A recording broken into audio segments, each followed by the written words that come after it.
He fed her feelings, and then she found out she wasn't the only special patient.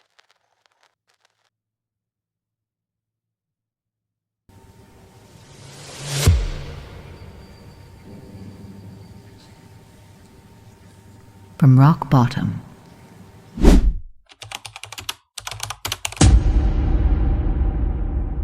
This is a true story. The names and some events have been changed to protect the identity of those involved. You are listening to From Rock Bottom. Subscribe to the channel and keep respect in the comments. Do you have an inspiring story of overcoming challenges? Send it to us by email. He was the only person who ever really listened to me, until I realized I wasn't the only one who felt special. You know, when someone just sees you, like really sees you. That was him. I was going through the worst season of my life. Broke, numb, completely lost. And he was calm, patient, so warm. He'd look me in the eyes and say, "You're doing better than you think." And I started believing it. I started believing him. The way he smiled when I talked, the way he remembered every little detail, the way his voice softened when I cried. It felt like he cared, more than he should. But here's the twist. I wasn't the only one who felt special. And when I found out the truth, it ruined so much more than just my therapy. It ruined the way I saw myself. You don't wake up one day and decide to go to therapy. It's more like life just keeps nudging you, scratching at the same wound over and over again until you can't pretend it's not bleeding. And for me, it was always about love. Always. Not romantic, dreamy, storybook love. No, the other kind. The kind that confuses you, hurts you, makes you question your worth. The kind that leaves you checking your phone like an addict, rereading old messages trying to decode where it went wrong. I had a pattern. Toxic relationships, like clockwork. People who weren't really into me, or were too into themselves, emotionally unavailable. Hot and cold. The type that says all the right things until you start to believe them and then they disappear. I told myself I was just passionate, that I loved hard, that I was loyal. But the truth? I was emotionally dependent. I got obsessed. I latched on fast, too fast, like maybe if I gave enough, proved enough, they'd stay. And they didn't. They never did. And after every crash, I'd fall into this hole of depression. Not the can't get out of bed kind, although sometimes, yeah, even that. But mostly the kind where you're just gone. Like you show up to work, smile at your friends, post cute pics online, but inside, you're sinking. Dating apps made it worse. Swiping left, swiping right, talking, ghosting, blocking, obsessing. It felt like a game I didn't know the rules to. And every time I almost got close to someone, my brain would turn into a circus. Does he like me? Why didn't he text back? Was it something I said? Should I double text? Is he seeing someone else? I was exhausted. There was one guy in particular, let's call him Aiden, who wrecked me. It was this on and off roller coaster for months. He'd come into my life with the intensity of a wildfire. Love bombing, deep talks at 2 a.m., told me I was different. And then poof. Gone. Back again. Gone. Every time he came back, I let him in. And every time he left, it cut deeper. I remember lying in bed one night, staring at the ceiling, my chest aching like I'd been punched. No tears left. Just this weird emptiness. I couldn't breathe right. And it hit me. This isn't love. This is survival. Something was wrong with me. I kept choosing the same type of person. I kept ignoring the red flags. I kept hoping someone would save me from myself. I needed help. Real help. So I Googled attachment styles. Then, why do I chase emotionally unavailable men? Then, love addiction. I went down the rabbit hole of YouTube videos, Reddit forums, psychology articles, and one phrase kept popping up: inner child wounds. I cringed a little. It sounded woo-woo, but something about it stuck. The next morning, I typed it into the search bar again, this time followed by therapist near me. I don't even know what I was looking for. Someone to listen, maybe. Someone who wouldn't just say, "You're not crazy," but actually show me why I was hurting this way. Why I kept choosing pain. I scrolled past a few faces, some too clinical, some too cold, some had those stiff office photos where they look like they'd rather be anywhere else. And then, there he was. Let's call him Dr. Ethan Reed. 5-star reviews, specialist in emotional trauma, codependency, attachment wounds, and relationship patterns. He was cute, not in a creepy way, just warm. Kind eyes, soft smile, like someone who actually cares, like someone who would listen without judging. I clicked on his website. His bio said he believed therapy should be a safe, sacred space, a place to untangle what's been knotted for too long. And he had this quote at the top of the page. Sometimes, the people we chase are just mirrors reflecting back what we think we deserve. I stared at that line for so long, because, yeah, that was me. And then this is the embarrassing part. I literally thought, maybe he can help me understand men. Maybe he can help me understand love. He was a man after all, a man who knew about emotions, who could talk about feelings without flinching. He was like the opposite of everyone I dated. Stable, intelligent, grounded. And that gave me hope. So I booked the session. My heart was pounding when I hit confirm, like I was doing something wrong, like maybe I didn't deserve help, or maybe he'd see through me and realize I was too broken to fix. But I showed up. Week later, 3 p.m. on a Tuesday. And that was the start. Not just of therapy, but of something else I still don't know how to explain. I need to make this clear from the start. I did not fall in love with him. Not at first, not even close. He wasn't my type, not in the dream guy kind of way. He was handsome, sure, but not the kind of handsome that made you stumble over your words. More like the safe, clean-cut cardigan and latte type. You know, calm, neutral, quiet confidence. And that was perfect, because I wasn't looking for anything but a professional. I wasn't there to flirt. I wasn't there to be seen. I was there because I was broken and tired and needed help. So when I walked into his office for the first time, beige walls, soft lighting, couch that was somehow too soft, I wasn't nervous in that way. I was nervous like someone walking into surgery. I was about to open myself up, cut myself open, and hope he'd know what to do with the mess inside. He greeted me with a small smile, motioned toward the chair and said, "Whatever pace feels right for you." And just like that, I talked. Not everything, not at first, but enough. Enough to feel like I was finally doing something about the chaos in my head. He mostly listened, nodded, occasionally scribbled something in a notebook I couldn't see. There were no dramatic aha moments, no deep dives or brilliant analysis. Just space, silence, and me, for once, being honest. When I left that first session, I felt strange, like something had shifted but I couldn't name it. He hadn't done anything extraordinary. He barely said much at all. But he heard me. And I realized I hadn't felt truly heard in a very long time. I booked the second session before I even reached my car. The second time, I came in a little more prepared, like I'd made a list in my head of what I wanted to say. I told him about Aiden, about the ghosting, the breadcrumbing, the spiral that followed.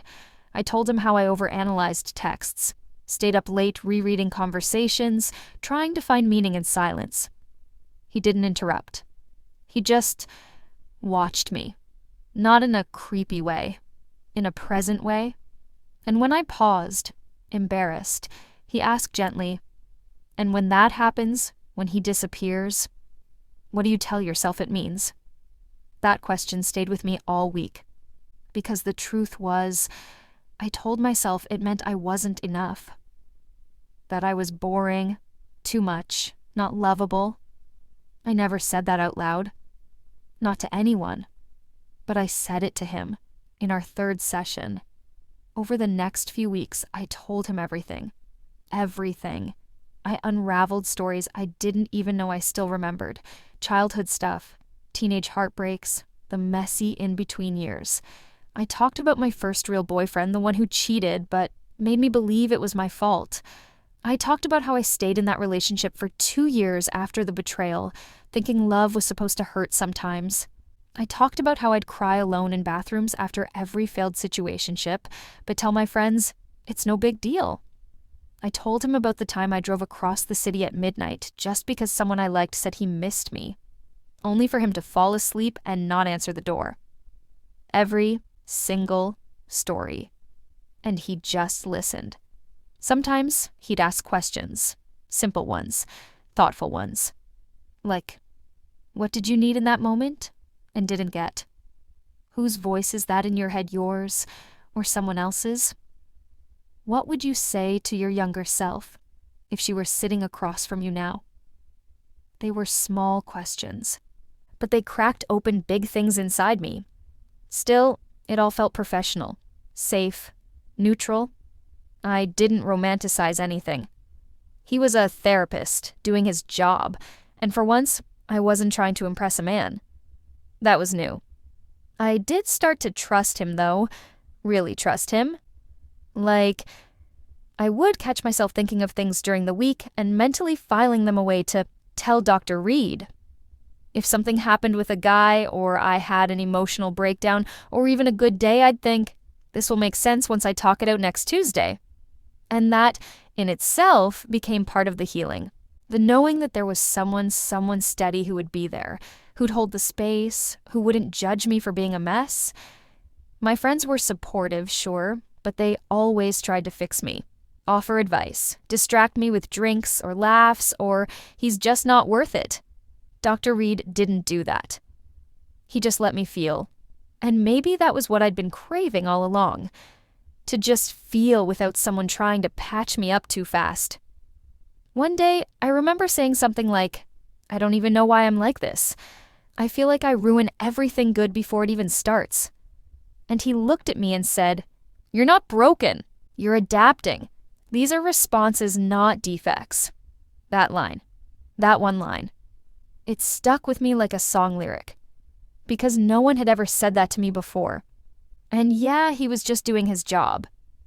But still, it felt like the first time someone didn't try to change me. Now, here's the weird part. Not once did I sit in those sessions and think, wow, I'm falling for him. I didn't imagine him outside the office, didn't dream of what ifs, didn't wonder about his personal life. That came later. Much, much later. And not in the way you might think. But in those first sessions, it was therapy. Real, raw therapy. With a man who knew how to hold space. And maybe that was what made the difference. Not that he was charming or cute or whatever, but that he was present, attuned, there. And for someone who had spent her entire life not being seen, that alone was powerful enough to feel like magic. At first, the change was almost invisible. Barely there. Like a whisper in the middle of a conversation you're not sure you heard. It was maybe our 6th or 7th session, I'd stopped counting, and I remember I was talking about something silly. An old relationship that didn't even matter anymore. Something about how I always became the fixer, the one doing the work. And he smiled. Not in the way therapists usually do, that calm, reassuring nod, but a little softer. And he said, you know, you have this light about you when you talk about helping people. It was innocent. A compliment, sure, but kind, gentle, professional. Enough. I smiled, said thank you, and kept talking. But that night, I replayed that moment in my head. You have this light about you. Was he just being supportive, or did he mean something more? The next week, it happened again. He said, I imagine anyone close to you must feel incredibly safe. You're so emotionally generous. Again, soft, harmless, but different from before. Before, he asked questions, reflected things back. Now, it felt like he was seeing me. Not just my patterns, not just my traumas, me. He started shifting the tone in small ways. Sometimes, when I'd finish a sentence, he wouldn't immediately respond. He'd look at me for a second longer than before, just enough to feel it. And then one session he said, "You remind me of someone I used to know." I tilted my head. "Oh yeah?" And instead of brushing past it like therapists usually do, he told me a whole story. About a girl he once met while traveling. How they talked for hours on a beach about life and fear and possibility. He paused. She had this same hunger to understand love, like you. It wasn't inappropriate. Not technically. But it also wasn't normal. He was creating parallels, painting me into stories that weren't mine. And the truth? I liked it. I didn't want to like it. But I did. It wasn't that I had a crush. Not really. But I started thinking about him. Not in the I want to be with him way, more like, I wonder what he's thinking when I talk. I wonder what kind of music he likes. I wonder what he'd say if he knew I thought about this conversation all week. I began dressing a little differently before sessions. Not for him, for me. Or at least that's what I told myself. I told myself it was fine. We weren't crossing lines. We were still doing the work. I was opening up more than ever, telling stories I'd buried for years. And when I cried, he didn't flinch. He leaned in.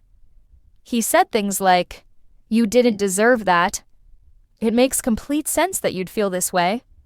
You've come so far since our first session." It all sounded right, perfect even. But it also started to sound like something else. Like care, like admiration, like intimacy. And then without realizing when it started, our sessions became more conversational. Less structured, less therapy. He'd ask questions about my week, sure, but sometimes he'd share bits of his. Just little things, like how he'd gone hiking over the weekend, how he loved the silence in the mountains, or how certain songs always made him emotional. Once, he even quoted a line from a book we both loved. "You read that too?" I asked, surprised.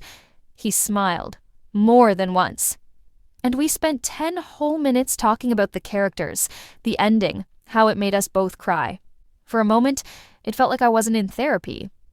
It felt like I was talking to a friend, a kindred spirit. And that was when something clicked. I stopped looking forward to the therapy.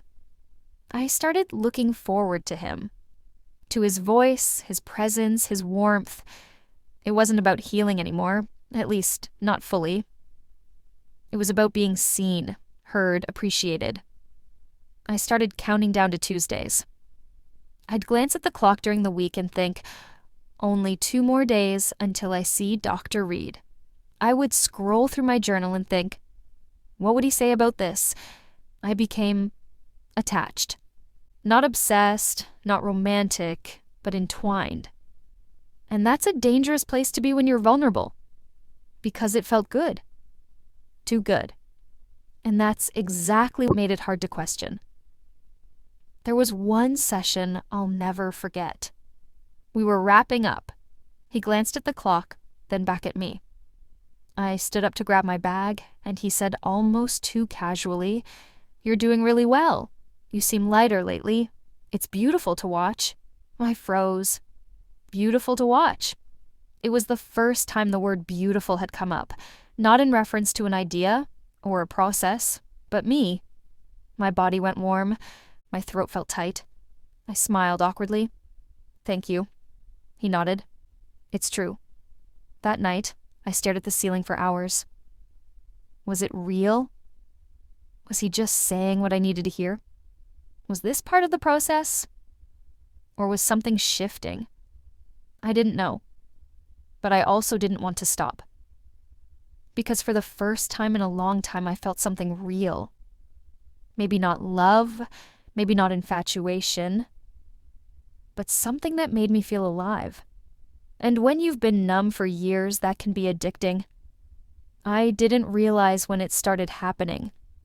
Maybe it was the book of poems he left near the corner of the couch, open to a page he casually pointed out before a session started. "You'd love this one," he said as I walked in. I smiled, sat down, and read the quote while he opened his notes. "There's a tenderness I see in you, a beauty that's not loud," it whispers. I laughed and asked, "Are you recommending me poetry now?" He just said, "Well, it reminded me of you." Just like that. Not as a joke, not as a slip of the tongue, but with a sincerity that landed differently. And that's when it began. Next came the movie list. One afternoon, toward the end of the session, he said, "Hey, do you like classic foreign films?" I said, "Sometimes. Why?" He smiled. "There's one I think you'd love. It's strange, a little slow, but emotional. Messy, real. I'll send you the name if you want." I nodded, heart picking up its pace just slightly. "Sure." That evening, I got the email. No formal greeting, no signature, just the name of the movie, a link, and a message. "Let me know what you think. There's a scene in the middle that made me think of something you said once." He remembered something I said. That shouldn't have meant as much as it did, but it did. The next time I walked in, there was a chocolate on the table. Just one, small, wrapped. He saw me glance at it and smiled. "I figured it might sweeten the end of our session. You've been doing such hard emotional work." I blinked. "Is that for me?" He nodded. "Of course. Don't feel pressured, just a small kindness." I shouldn't have taken it, but I did. And that night, I sat on my bed holding the empty wrapper like it was some kind of signal. Because I was beginning to feel special. Like I wasn't just a client. Like I was something more. He never said it directly. But it was in the way he looked at me when I laughed. The way he said, "You're one of the most insightful clients I've had." The way he remembered things I thought he'd forgotten. And the worst part? I wanted it to mean something. I started creating entire narratives in my head. Maybe this was fate. Maybe I was meant to come to therapy not just to heal, but to meet him. Maybe all those failed relationships were leading me to this. To him. It wasn't obsession, not yet. But it was definitely a fantasy. Still, part of me was terrified. Because I knew I had a pattern. Emotional dependency, desperation to be seen, to be wanted. But he was different. He was smart, kind, a listener. He didn't ghost me, didn't manipulate me, didn't play games. And he felt safe. But also magnetic. And that's a dangerous combination when you're vulnerable. Oh, I left that session dizzy. Was this real? Was this allowed? I Googled things I never thought I'd Google. Therapist emotional boundaries. Signs of transference. Is it normal to be attracted to your therapist? All the answers came back with the same warnings, but none of them explained this.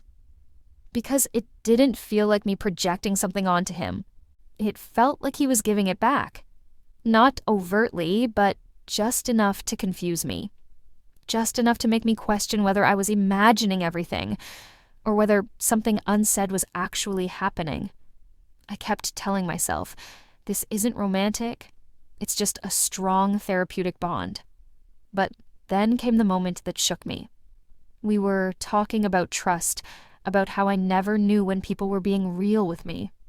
And I said, I guess I just need someone who's not afraid to see all my darkness and still stay. And he didn't respond immediately. He just looked at me, eyes locked, silent. And then he said, slowly, I see your darkness, and I've never once thought about leaving.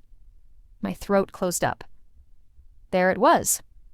Not a declaration, not inappropriate, but too close, too personal, too much. Still, I couldn't stop.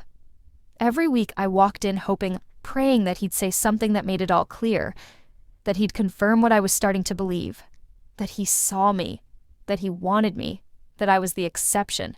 And every week he stayed just inside the lines, just close enough to ignite a spark, just distant enough to maintain plausible deniability.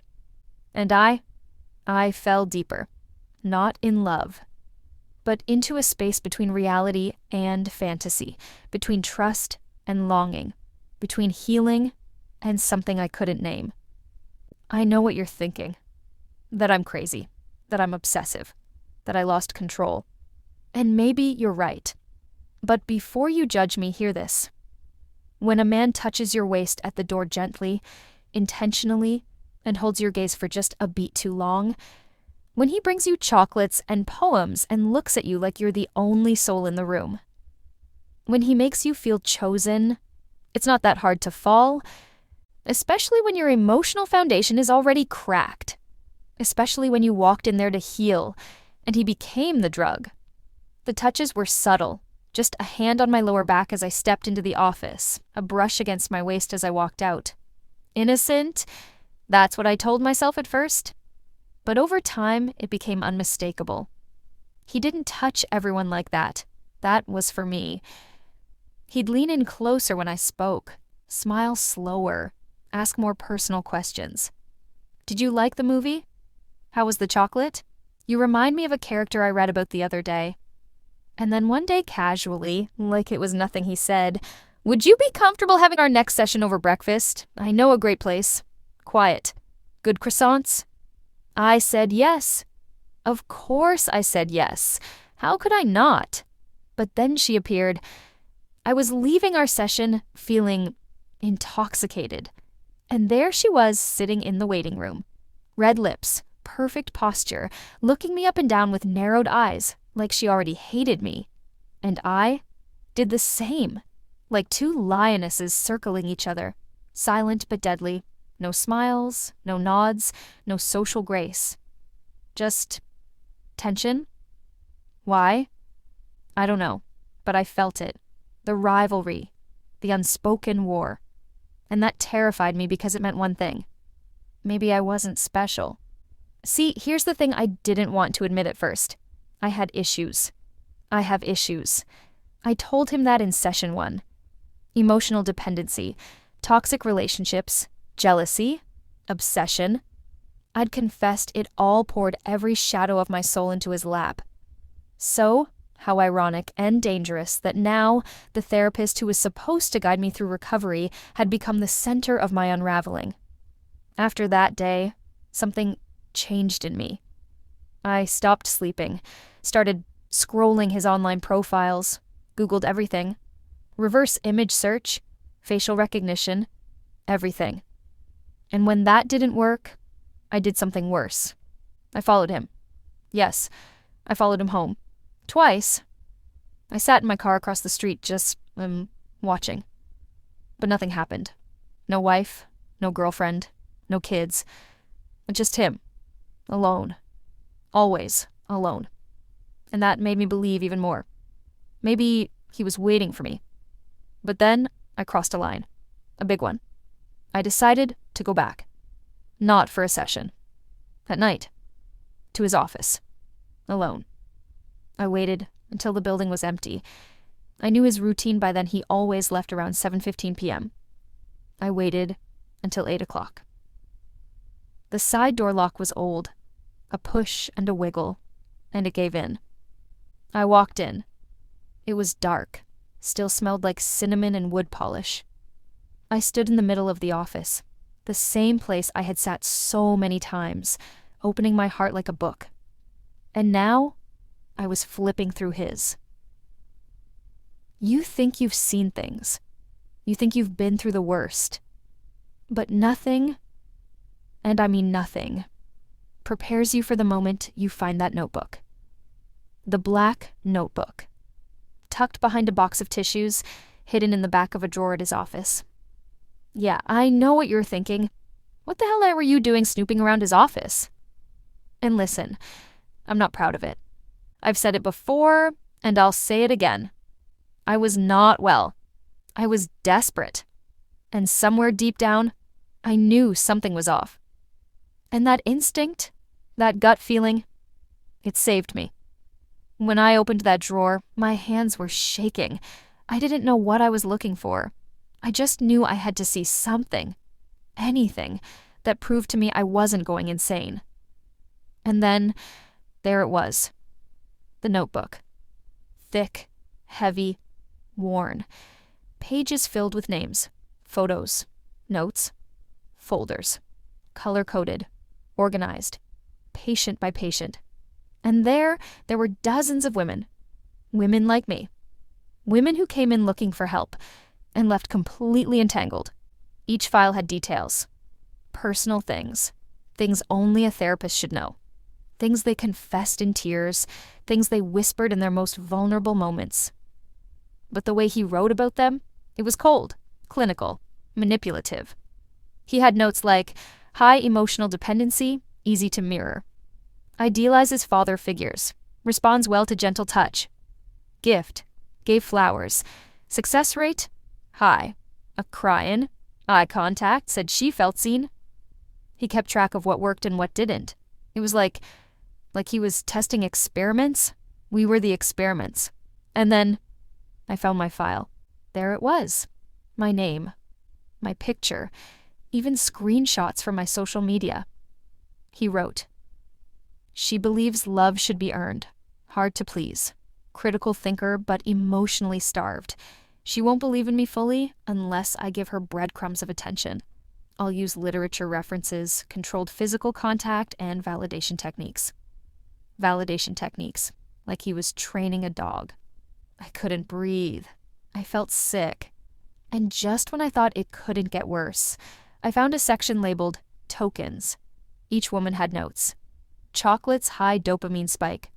Poetry made her believe its fate. Touch at the waist worked. Repeated. He had a playbook. A Fing playbook on how to make women fall for him. How to make me fall for him. And it wasn't love, it was a game. We were his trophies. Some of the files had love letters. Others had nudes. Yes, nudes. Selfies women had sent him. Photos of lingerie, confessions of love. And it was all filed, cataloged, stored. Like a sick collection. So what did I do? I did what I had to do. I took pictures of everything. I needed proof, because someday I knew I'd start to doubt myself again. And I needed to look back and remember. It wasn't in my head. It wasn't just me. I wasn't crazy. The next day, I didn't show up to our session. I didn't say much. I didn't explain. I just sent one short text. I won't be continuing therapy. Thank you. And I blocked him. Everywhere. But he didn't stop. He called. He emailed. He said he was worried. He said he felt something had shifted. He said he missed my energy. I didn't reply. Not once. But I did one more thing. I had those photos, and in some of those patient files, there were names, there were addresses, phone numbers. So I printed the photos, and I sent them, anonymously, to every woman I could find. I wanted them to know, to stop wondering, to stop doubting themselves, to stop thinking they were crazy or alone or broken, because he was the broken one. He was the manipulator, the sick one, the abuser in a suit. After that, he vanished, moved to another city, set up a new clinic, started fresh. But the formula? Same as always. A charming man, a therapist, a collector of broken women. As for me? No, I wasn't magically healed after that. I still struggle with emotional codependency. I still get obsessive. I still doubt myself for goal. But I'm not the same person because I saw the truth and I got out. Today, I'm in a relationship. It's normal. It's not magic. It's not a fairy tale. It's just two people trying. We've been together for 2 years. And yeah, it's quiet. Sometimes it's boring. But it's peaceful. And peace is something I never knew I could have. So, if you're listening to this, if you've ever felt like something was off, if you've ever trusted the wrong person, or felt like you were going insane, listen to your gut. And never, ever give your soul to someone who wants to study it instead of hold it.